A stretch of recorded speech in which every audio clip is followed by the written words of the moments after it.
بسم اللہ الرحمن الرحیم کلا انہا تذکرہ فمن شاء ذکرہ۔ ہرگز نہیں، یہ آیات تو یقیناً نصیحت ہیں، بس جو چاہے اس نصیحت کو یاد رکھے۔ آیت نمبر 11 کے الفاظ کے معانی کی طرف توجہ فرمائیں۔ سب سے پہلا حرف ہے کلا۔ کلا کا لفظ اپنے سے پہلے جو بات گزر چکی ہو اس کی نفی کرنے کے لیے، اس سے منع کرنے کے لیے آتا ہے، اور جو کلا کے بعد بات کی جا رہی ہے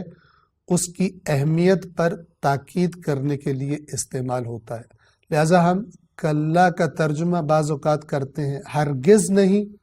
بعض اوقات اس کے لیے لفظ خبردار اور یقیناً یہ الفاظ استعمال کیے جاتے ہیں، اور جیسا کہ ہم نے یہاں پر ترجمے میں ہرگز نہیں کے لفظ کو استعمال کیا۔ ہرگز نہیں یعنی اس مالدار پر توجہ نہ دیجیے، اور جو دین کی طلب میں آپ کے پاس آیا ہے اس پر توجہ دیجیے۔ کلا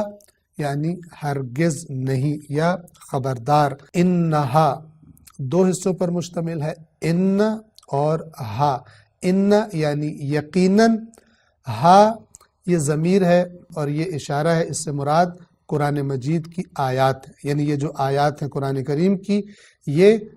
تذکرۃن، تذکرہ یعنی یہ نصیحت ہے، یاد دہانی ہے۔ لفظ تذکرہ کے بنیادی حروف ذال، کاف اور را ہیں، یعنی ذکر، جو ہم اردو زبان میں بھی لفظ استعمال کرتے ہیں۔ ہم کہتے ہیں کہ میں نے فلان چیز کا ذکر کیا۔ توجہ فرمائیے گا، ہم جب اردو میں کہتے ہیں کہ میں نے اس چیز کا ذکر کیا، یعنی میں نے اپنی زبان سے اس کے بارے میں بات کی، لیکن اس بات پر آپ کی توجہ رہے کہ عربی زبان میں لفظ ذکر کا معنی ہے یاد کرنا یا یاد رکھنا۔ یاد کرنا کیا مطلب؟ یعنی کوئی چیز انسان کو بھول گئی تھی وہ اس کو یاد آ جائے۔ جب کوئی بھولی ہوئی چیز انسان کو یاد آتی ہے تو اس کے لیے عربی زبان میں لفظ استعمال ہوتا ہے کہ ذکر، یعنی اس کو یاد آ گیا۔ یا یہ کہ انسان بغیر بھولے کسی چیز کو یاد رکھے، ہمیشہ اس کے ذہن میں اس کی طرف توجہ رہے، تو اس حالت کو بھی حالت ذکر کہتے ہیں۔ لہٰذا ہم نے دو طرح سے معنی کیا کہ یاد کرنا یا بغیر بھولے ہوئے کسی چیز کو یاد رکھنا۔ یہ جو ذکر ہے یہ دو قسم کا ہے، ایک کو ذکر لسانی کہا جاتا ہے، لسان یعنی زبان،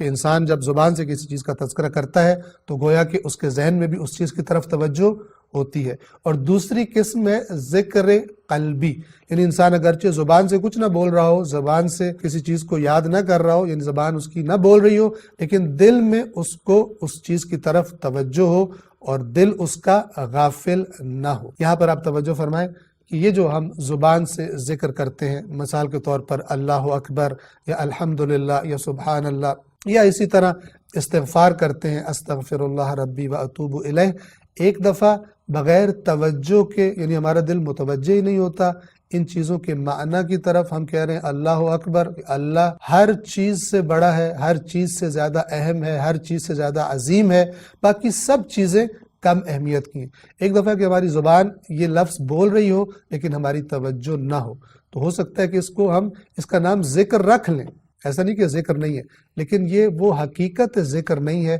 کہ جو انسان کو اللہ تبارک و تعالیٰ کے قریب لے کر جاتی ہے۔ لہٰذا دیکھنے میں آتا ہے کہ بعض افراد جن کو عادت ہوتی ہے مثلا کوئی تسبیح یا کوئی ذکر یا کوئی ورد کرنے کی، اس ورد کو کرتے کرتے بھی کوئی اللہ کی نافرمانی کر دیتے، گویا کہ ان کی زبان تو کہہ رہی ہے لیکن ان کا دل متوجہ نہیں ہے کہ میں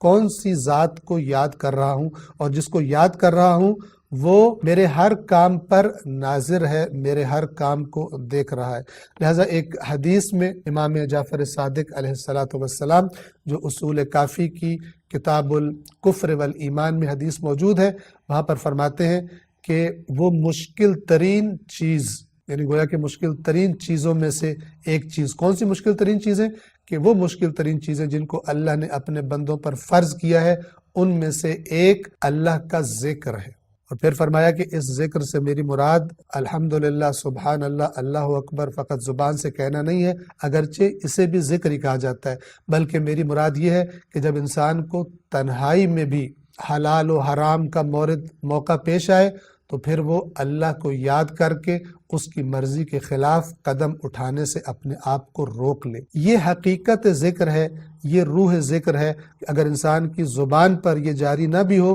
لیکن اس کا دل متوجہ ہو اور اس توجہ کی وجہ سے اپنے آپ کو خدا کے سامنے حاضر سمجھتے ہوئے وہ اللہ کی نافرمانی نہیں کرتا، یہ حقیقت ذکر ہے اور اسی کو ذکر قلبی کہا جاتا ہے۔ اگر زبان خدا کا ذکر کر رہی ہو لیکن ساتھ ساتھ اللہ کی نافرمانی بھی جاری ہو، انسان نمازیں بھی پڑھتا ہے، اللہ کی نافرمانی بھی جاری ہے، انسان اور نیکیاں بھی انجام دیتا ہے، خدا کی نافرمانی بھی جاری ہے، تو پھر قرآن کریم کا جو فارمولہ ہے اس کے بارے میں جو ہماری زبان کچھ اور کہہ رہی ہے اور ہمارا عمل کچھ اور گواہی دے رہا ہے، تو قرآن کریم کیا فرماتا ہے؟ یا ایھا الذین آمنوا لم تقولون ما لا تفعلون، کہ اے صاحبان ایمان وہ بات کیوں کہتے ہو، یعنی زبان سے اس بات کا ذکر کیوں کرتے ہو، ما لا تفعلون، کہ جس بات کو تم انجام نہیں دیتے، اب تمہارا عمل اس بات کے برعکس گواہی دیتا ہے۔ انشاءاللہ اس کو جاری رکھیں گے۔ السلام علیکم ورحمۃ اللہ وبرکاتہ۔